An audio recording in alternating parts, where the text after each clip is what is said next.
Hello everyone, good morning. स्वागत है सभी का ऑनलाइन स्टडी में। तो आज हमारे पास एक और बहुत ही महत्वपूर्ण टॉपिक जिसमें हम देखेंगे सिख गुरु और उनके कार्य। तो आप सभी को पता है कि इस टॉपिक से रिलेटेड हर एग्जाम्स में आपके सामने एक से दो प्रश्न देखने को मिलता रहता है। तो हम आज इस वीडियो में सिख गुरु और उनके जो भी कार्य रहे उनसे संबंधित जो पॉइंट्स हैं वो देखेंगे और वीडियो के एंड में आपको प्रैक्टिस के लिए भी कुछ क्वेश्चंस दिए जाएंगे। तो प्रैक्टिस आप लगा करके देखेंगे कि जो भी चीज़ें आपको बताई गई उतना में से आप कैसे सही करते हैं। ठीक है, तो वीडियो काफ़ी इंटरेस्टिंग रहने वाला। अगर आप इस वीडियो को देख लेते हैं तो सिख गुरु से रिलेटेड सारे पॉइंट्स आपका कवर हो जाएगा। चाहे आप किसी भी एग्जाम्स के लिए प्रिपरेशन कर रहे हैं तो आप इस वीडियो को देखिए। ठीक है, तो चलिए शुरू करते हैं। सबसे पहला पॉइंट्स हम देखेंगे सिख गुरु। देखिए, सिख गुरु के जो इतिहास रही और उनके उत्पत्ति रही उनके बारे में हम पहले जानेंगे। तो यहाँ पे हम देख सकते हैं, क्लियरली पढ़ सकते हैं कि सिख धर्म का भारतीय धर्मों में अपना एक पवित्र स्थान है। जैसा कि हम जानते हैं अपना एक सिख धर्म एक खुद एक धर्म है और भारत में एक काफ़ी पवित्र इसको माना जाता है। सिख शब्द की उत्पत्ति जो है वो शिष्य से हुई है, शिष्य से हुई है, जिसका अर्थ होता है गुरु नानक के शिष्य से, अर्थात उनकी शिक्षाओं का अनुसरण करने वालों से है। गुरु नानक देव जी सिख धर्म के पहले गुरु और प्रवर्तक थे, यानी सिख धर्म के संस्थापक या फिर प्रवर्तक के रूप में किसको जानते हैं? जो पहले गुरु थे गुरु नानक देव जी, इन्हीं को जाना जाता है। सिख धर्म में नानक जी के बाद और 9 गुरु हुए थे, यानी सिख गुरुओं की टोटल संख्या कितनी हो गई? टोटल संख्या 10 है और इन्हीं 10 गुरुओं के बारे में हम आज इस वीडियो में देखने वाले हैं। उनके क्या क्या कार्य हैं, क्या हमें जानना है, क्या इंपॉर्टेंट है। ठीक है, तो चलिए शुरू करते हैं। इसके बाद हमारा जो नेक्स्ट स्लाइड है इस पे देखेंगे। इसमें क्या है कि सिख जो धर्म है इसका स्थापना कैसे हुआ, कब हुआ, ये हम देख लेते हैं। सिख धर्म की स्थापना 15वीं शताब्दी में। यहाँ पे पहला प्रश्न आपसे पूछा जाएगा कि किस शताब्दी में हुआ था? तो 15वीं शताब्दी में हुआ था। भारत के उत्तर पश्चिमी जो पंजाब प्रांत में गुरु नानक देव जी की गुरु नानक देव जी ने की थी। यह एक ईश्वर तथा गुरुद्वारों पर आधारित धर्म है। सिख धर्म में गुरु की महिमा पूजनीय और दर्शनीय मानी गई है। गुरु गोविंद जी की सिखों के 9वें गुरु तेग बहादुर जी के बेटे थे, यानी पहले गुरु कौन हुए? गुरु नानक जी। दूसरे गुरु हम आगे देखेंगे और यहाँ पे जो बात की जा रही है जो अंतिम और 9वें गुरु, तो 9वें गुरु गुरु तेग बहादुर जी थे और इनके बेटे गुरु गोविंद सिंह 10वें गुरु थे और आखिरी गुरु माने जाते हैं। इनका जन्म बिहार के पटना साहिब में हुआ था, यानी गुरु गोविंद सिंह जो है इनका जन्म बिहार के पटना साहिब में हुआ था। ये सिख धर्म के अंतिम गुरु माने जाते हैं। इन्हें 9 वर्ष की आयु में ही गद्दी मिल गई थी। इन्होंने अपने जीवन में देश और धर्म के लिए सब कुछ न्यौछावर कर दिया था। बाद में गुरु गोविंद सिंह ने गुरु प्रथा समाप्त कर दिया। गुरु प्रथा समाप्त कर दिया, ये हम आगे आपको बताएंगे क्यों समाप्त कर दिया। ठीक है, और गुरु ग्रंथ साहिब को एकमात्र गुरु मान चुके थे। ये चीज आपको क्लियर हो गई। यहाँ पे हमने बस एक शॉर्ट फॉर्मेट आपको बताया कि सिख धर्म क्या है, सिख धर्म में क्या है, कब इसकी स्थापना हुई, कितने गुरु हैं। तो ये कुछ चीजें थी जो कि आपको स्टार्टिंग में जाननी है। अब हम यहाँ पे स्टार्ट करेंगे एक एक करके सभी गुरुओं के बारे में। ठीक है, देखिए सबसे पहले गुरु आते हैं हमारे सिख धर्म के संस्थापक गुरु नानक देव जी। गुरु नानक देव जी, नानक सिखों के प्रथम गुरु थे। इनके अनुयायी जो थे इनको नानक देव जी, बाबा नानक और नानक शाह नामों से संबोधित करते थे, बुलाते थे, पुकारते थे। राइट। नानक अपने व्यक्तित्व में दार्शनिक, योगी, गृहस्थ, धर्म सुधारक, समाज सुधारक, कवि भी थे, देशभक्त थे और विश्व बंधु भी थे। सभी के गुण वो समेटे हुए थे। वो मतलब कि काफी एक प्रतिभाशाली व्यक्ति के रूप में हम इनको जानते हैं। इनका जन्म जो हुआ था 15 अप्रैल 1469 को, बस आपको ईस्वी याद रखना, 1469 को हुआ था और इसलिए माना जाता है कि इन्होंने सिख धर्म की स्थापना 15वीं शताब्दी में की थी। ठीक है, 15वीं शताब्दी में इन्होंने की थी। रावी नदी के किनारे स्थित तलवंडी नामक गांव में, कहां पर? तो तलवंडी, ये नाम आपको याद रखना, ये पूछा जाता है। तलवंडी नामक गांव में कार्तिक पूर्णिमा को एक खत्री कुल में हुआ था। तलवंडी जो है पाकिस्तान में पंजाब प्रांत का एक शहर है। तो यहाँ से 2-3 प्रश्न बन गया, आप इन दोनों प्रश्नों को ध्यान में रखेंगे। चलिए इसके बाद हमारा नेक्स्ट स्लाइड है, इसमें देखेंगे। इसमें ये कह रहा है कि इनके पिता का नाम यानी गुरु नानक के पिता का नाम क्या था? मेहता कालूचंद। मेहता कालूचंद खत्री था तथा इनकी माता का नाम तृप्ता देवी। माता और पिता दोनों के नाम आप याद रख लीजिएगा, क्योंकि ये संस्थापक है तो हो सकता है इनसे रिलेटेड क्वेश्चंस कथन बना करके पूछा जा सके। तलवंडी का नाम आगे चल करके नानक के नाम पर ननकाना पड़ गया, ननकाना पड़ गया था, यानी तलवंडी का अब जो नया नाम है वो ननकाना है, ननकाना साहिब के नाम से जानते हैं। इन्होंने आदि ग्रंथ की रचना की, आदि ग्रंथ की रचना की और इनकी स्मारक समाधि जो है वो करतारपुर में स्थित है, करतारपुर में स्थित है।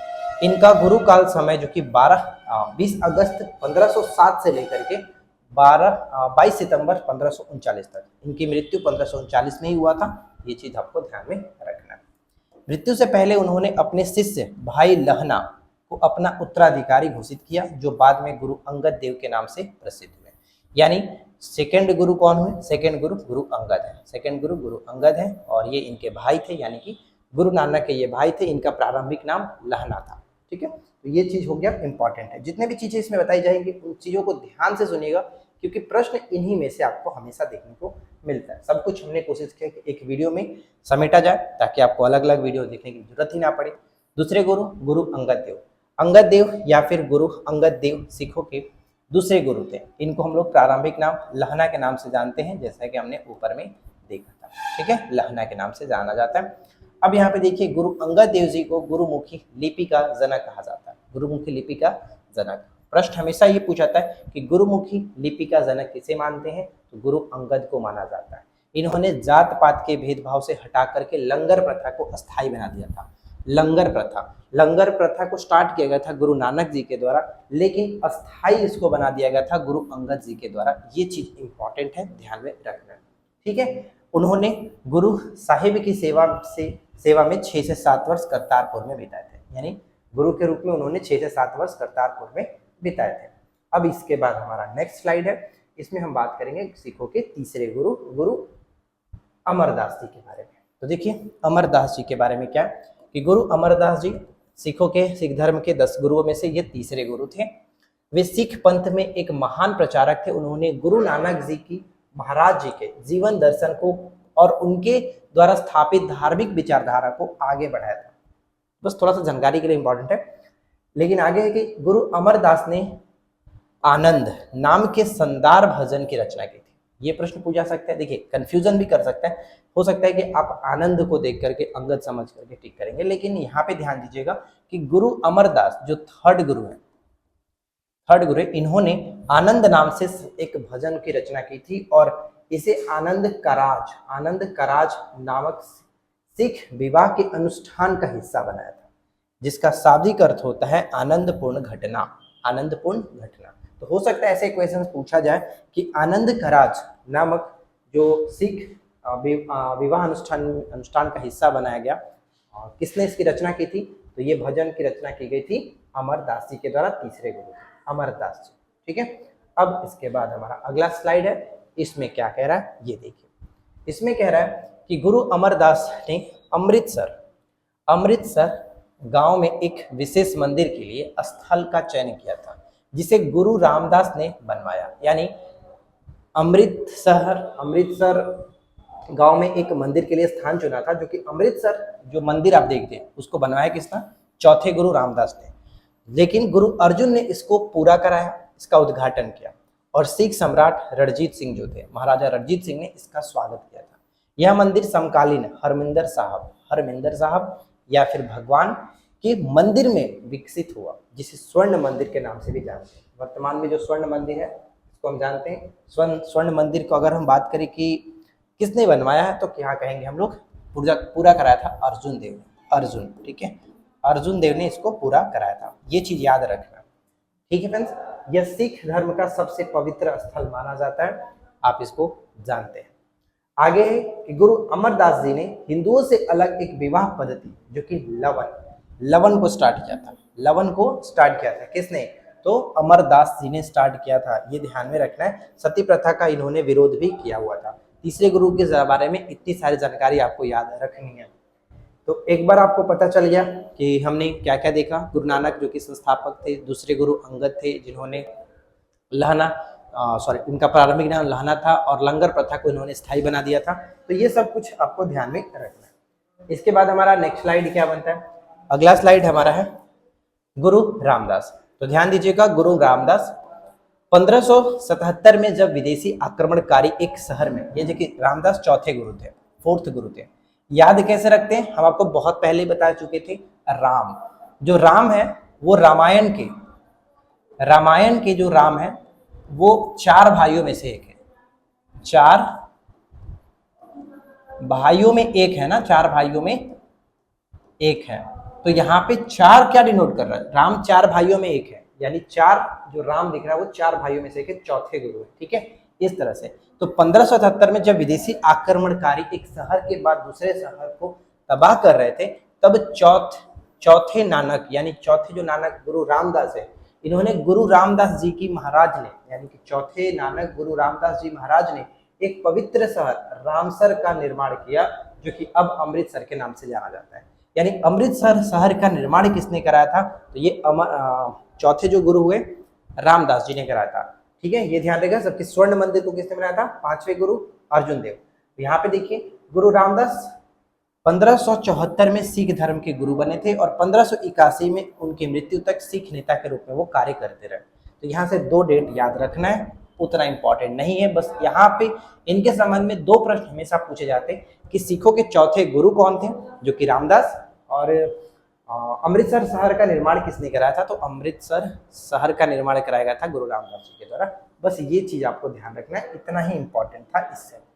अब बाकी चीजें जो है वो भी हम पढ़ लेते हैं कि अपने 3 बेटों में से रामदास ने सबसे कम उम्र के अर्जुन को चुना था। अर्जुन जो देव थे, अर्जुन देव को चुना था ताकि वे 5वें सिख गुरु बन सके। रामदास ने गुरु ग्रंथ साहब में 638 भजनों या लगभग 10% भजनों की रचना की थी। वह एक प्रसिद्ध कवि थे और उन्होंने भारतीय शास्त्रीय संगीत के 30 प्राचीन रागों में से अपने काम की रचना भी की थी। रामदास जी के कहने पर मुगल सम्राट अकबर ने, यहाँ पे ध्यान दीजिए, एक और पॉइंट इंपॉर्टेंट है, रामदास जी के कहने पर ही अकबर ने, मुगल बादशाह अकबर ने पंजाब का जो रुख है वो 1 साल का लगान माफ कर दिया था। पंजाब का 1 साल का लगान जो है यहाँ पे 1 होगा, 1 साल का लगान माफ कर दिया था। ये ध्यान रखिएगा, 1 साल का लगान माफ कर दिया था। तो क्वेश्चन आपसे ये पूछा जा सकता है कि किस सिख गुरु के कहने पर मुगल बादशाह अकबर ने 1 साल का, पंजाब का 1 साल का लगान बंद कर दिया था, तो वो थे चौथे गुरु रामदास जी के कहने पर ही। ठीक है, रामदास जी के कहने पर ही। आई होप कि ये सब चीज आपको अच्छा लग रहा होगा, समझ में आ रहा होगा। तो वीडियो को एंड तक देखिए और सिख गुरु से रिलेटेड जितने भी पॉइंट्स हैं आप उनको कवर कर लीजिए एक ही वीडियो में, और लास्ट में एमसीक्यू भी लगा लीजिएगा। और वैसे भी हमारे चैनल पे एक बार पहले भी हमने सिख गुरु से रिलेटेड एमसीक्यू कराया हुआ है, तो आप उसको भी देख लीजिएगा, क्लियर हो जाएगा। अब यहाँ पे देखिए हम बात करते हैं जो कि सिख गुरु 5वें जो गुरु है गुरु अर्जुन देव जी के बारे में। अर्जुन देव या फिर गुरु अर्जुन देव सिखों के 5वें गुरु थे। अब इसको कैसे याद रखते हैं, 5वें गुरु, यानी हम जानते हैं महाभारत में जो अर्जुन 5 भाइयों में से एक थे, महाभारत में 5 पांडवों में से एक थे ना, तो 5 पांडवों में से अर्जुन एक थे। तो 5 यहाँ पे क्या डिनोट कर रहा है, गुरु अर्जुन को 5वें गुरु के रूप में, ये ध्यान देगा। उन्हें ब्रह्म ज्ञानी के नाम से भी जाना जाता है। हो सकता है पूछ लिया जाए कि किस सिख गुरु को ब्रह्म ज्ञानी के नाम से भी जानते हैं, तो ध्यान रखना है ना कि ब्रह्म ज्ञानी के नाम से गुरु अर्जुन देव को जानते हैं। गुरु ग्रंथ साहब में 30 रागों में गुरु जी की वाणी संकलित है। गणना की दृष्टि से गुरु ग्रंथ साहब में सर्वाधिक वाणी पंचम गुरु की ही है, यानी इन्होंने ही सर्वाधिक, अगर आप देखा जाए गुरु ग्रंथ साहब जो है इसमें सबसे ज्यादा वाणी किसकी है, तो गुरु अर्जुन देव की ही है। इन्होंने ही श्री हरमिंदर साहब या फिर स्वर्ण मंदिर का कार्य पूरा कराया था। स्वर्ण मंदिर या फिर हरमिंदर साहब का निर्माण पूरा कराया था। देखिए याद रखने के लिए छोटा सा तरीका बताता हूँ।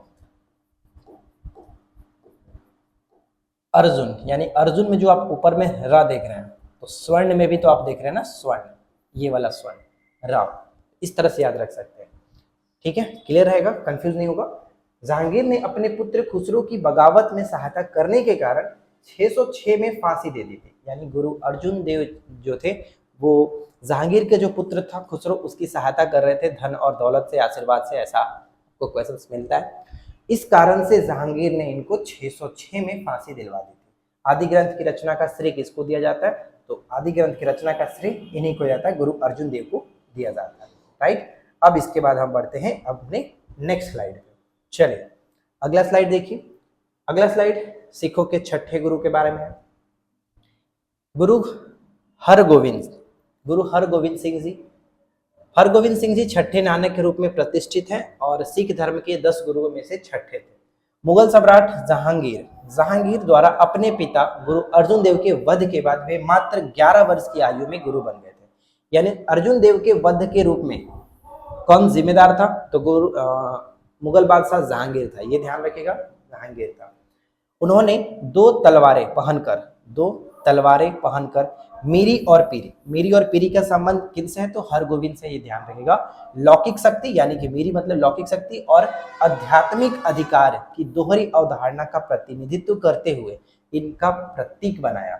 अमृतसर में हरमिंदर साहब के सामने गुरु गोविंद सिंह ने अकाल तख्त, ये भी प्रश्न पूछा था कि अकाल तख्त का निर्माण किसने कराया था? तो अकाल तख्त का निर्माण भी इन्होंने ही कराया था, गुरु हरगोविंद सिंह ने। तो यहाँ पे देखिए बनवाया। और अकाल तख्त आज खालसा यानी सिखों के सामूहिक निकाय के सांसारिक अधिकार की सर्वोच्च सीट का प्रतिनिधित्व करता है, तो ये इंपॉर्टेंट रहेगा। और साथ ही साथ ये भी याद रखिएगा, सिखों को जो सैन्य रूप प्रदान किया, सैन्य रूपों में संगठित किया, इन्होंने ही किया था, जो कि हम आगे के स्लाइड में देखेंगे। देखिए यहाँ पे क्या, यहाँ पे हम देख सकते हैं कि उन्होंने अपने शहीद पिता की सलाह का पालन किया और सुरक्षा के लिए हमेशा खुद को सशस्त्र सिखों से घिरे रखा, यानी कि सेना के रूप में संगठित किया। ये चीज ध्यान रखिएगा। उन्होंने सिख धर्म में सैन्य परंपरा की व्यवस्था की। देखिए यही बात मैं आपको बताना चाहता था, सैन्य परंपरा की स्थापना की। उन्हें अकाल तख्त की स्थापना की, जैसे कि ऊपर हमने देखा था, और सिख सेना को और अधिक मजबूत बनाया। शाहजहां द्वारा प्रांतीय सैनिकों का नेता नियुक्त किया गया और गुरु गोविंद पर हमला किया गया, लेकिन उन्होंने इस लड़ाई को भी जीत लिया था, जिससे यहाँ पे पढ़ेंगे कि गुरु हरगोविंद ने करतारपुर का युद्ध भी लड़ा था। तो करतारपुर का युद्ध का संबंध किससे था? तो गुरु हरगोविंद सिंह। ये क्वेश्चन हमने एक बार देखा था, पेपर में पूछा गया था, तो इसको याद आएगा। सिखों की अस्त्र शस्त्र का प्रशिक्षण लेने के लिए प्रेरित किया, यानी सिखों को इन्होंने कहा था कि अस्त्र शस्त्र का प्रशिक्षण लेने की जरूरत है, क्योंकि अब वो देख रहे थे कि मुगल जो थे उनके परिवार के, वैसे भी आपने ऊपर में देखा कि मुगल बादशाह जहांगीर ने अर्जुन देव को हत्या कराई, फांसी दिलवाई। तो इस वजह से अब इन्होंने कहा कि हमें जरूरत है अब अस्त्र शस्त्र का प्रशिक्षण लेना, ज्ञान लेने की। तो इन्होंने सैन्य संगठित, यहाँ पे सैन्य परंपरा की स्थापना आप देख रहे हैं। सिख पंथ को योद्धा का रूप प्रदान किया, सिख पंथ को एक योद्धा का रूप इन्होंने प्रदान किया, और अमृतसर शहर की किलेबंदी भी इन्होंने कराई थी। तो कुल मिलाकर इनसे संबंध में जो भी पॉइंट्स थे आप उनको याद रखें। सिखों के छठे गुरु थे। अगला प्रश्न जो कि हमारा बनता है नेक्स्ट, गुरु हर राय, सिखों के सातवें गुरु, गुरु हर राय। ठीक है, क्या कह रहा है इसमें पढ़ सकते हैं।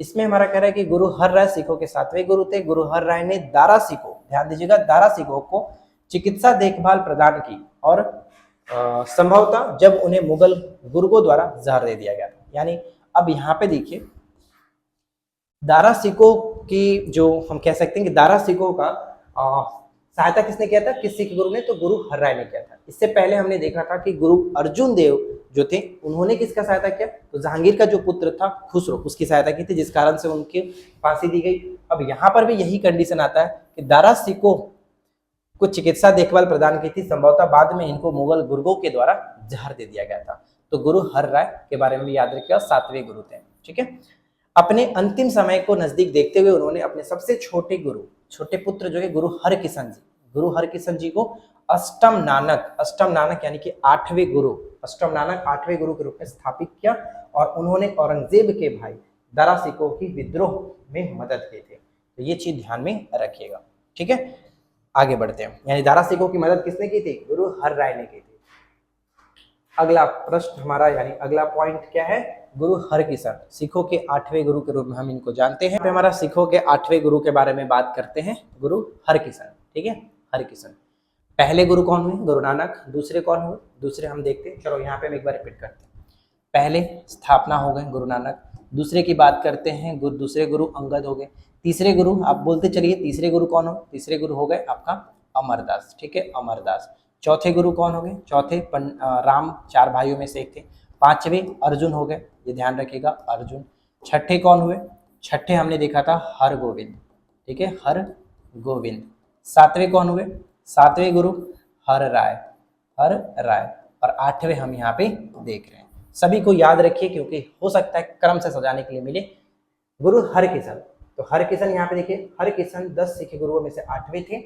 जात पात और ऊंच नीच को दरकिनार करते हुए गुरु साहब ने सभी भारतीय जनों की सेवा का अभियान चलाया, जिसमें दिन रात महामारी से ग्रस्त, यानी इनके समय में एक महामारी चली थी जिसको हम लोग कह सकते हैं चेचक कह सकते हैं।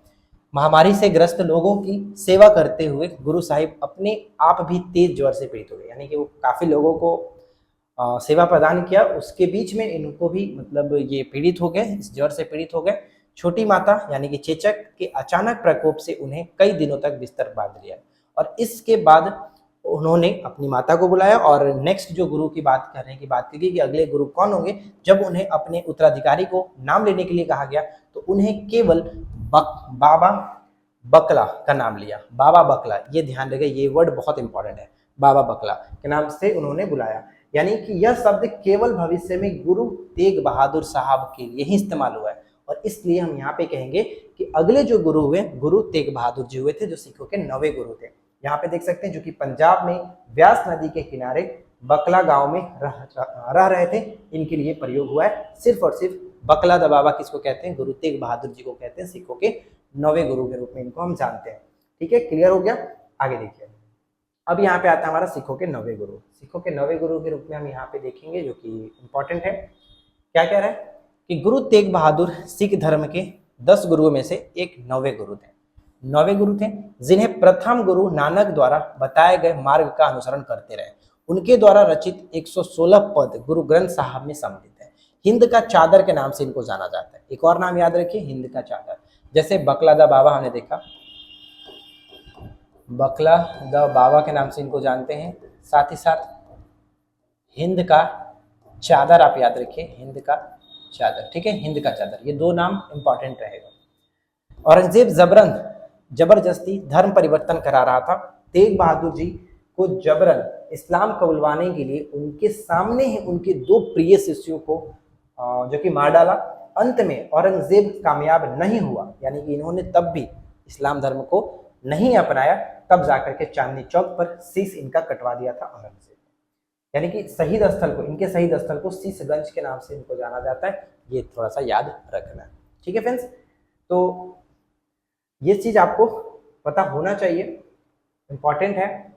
अगला देखिए क्या कह रहा है इसमें, एक लाइन और है कि उन्होंने प्राणी सेवा और परोपकार के लिए कई प्रकार के कुएं खुदवाए थे, धर्मशालाएं बनवाई थी, आदि लोग परोपकारी कार्य भी किए। और 1666 में गुरु जी के यहाँ पटना साहब में पुत्र का जन्म हुआ। 1666 में आते हैं हमारे 10वें गुरु, जिनका नाम है गुरु गोविंद सिंह जी। अब गुरु गोविंद सिंह जी के बारे में लास्ट पॉइंट देख लेते हैं जो कि इंपॉर्टेंट है हमारे एग्जाम्स के लिए। ठीक है, देखिए यहाँ पे क्या कह रहा है, यहाँ पे है 10वें गुरु गुरु गोविंद सिंह जी। इनके पिता का नाम गुरु तेग बहादुर, यानी ये 9वें गुरु थे। गुरु तेग बहादुर जी 9वें गुरु, और माता गुजरी, ये ध्यान रखिएगा, माता गुजरी के घर पटना में 12 जनवरी 1666 को इनका जन्म हुआ। जब वो पैदा हुए थे उस समय उनके पिता कहाँ पर धर्म उपदेश दे रहे थे, असम में वो धर्म उपदेश दे रहे थे, ये ध्यान रखेंगे। उनके बचपन का नाम गोविंद राय था। मार्च 1672 में उनका परिवार हिमालय के शिवालिक पहाड़ियों में स्थित चक, ये ध्यान रखिएगा, चक नानकी नामक स्थान पर आ गए थे। चक नानकी इंपॉर्टेंट है, यहीं पर इनकी शिक्षा आरंभ हुई और उन्होंने फारसी, संस्कृत और शिक्षा ली और एक योद्धा बनने के लिए सैन्य कौशल सीखा। और यहाँ पे ध्यान दीजिएगा, जो मैंने बात किया चक नानकी, तो चक नानकी ही आजकल आनंदपुर साहिब के नाम से प्रसिद्ध है। आनंदपुर साहब के नाम से ये प्रसिद्ध है, चक नानकी। आई होप ये सब चीज क्लियर हो गया होगा। सिखों के 10वें गुरु कौन थे, इनके पिता का नाम क्या था, इनके माता का नाम क्या था, सब कुछ हमने इसमें देख लिया। अब यहाँ पे देखिए जो पॉइंट्स एग्जाम्स में पूछे जाते हैं, जैसे 1684 में उन्होंने चंडी दीवार की रचना की थी, ये प्रश्न इंपॉर्टेंट है। 1685 तक यमुना नदी के किनारे पाओटा नामक स्थान पर वो रहे थे। पाओटा नामक स्थान हो सकता है पूछे किस गुरु से संबंधित है, ये अंतिम गुरु 10वें गुरु संबंधित है। गुरु गोविंद सिंह ने खालसा की 5 के परंपरा की शुरुआत की।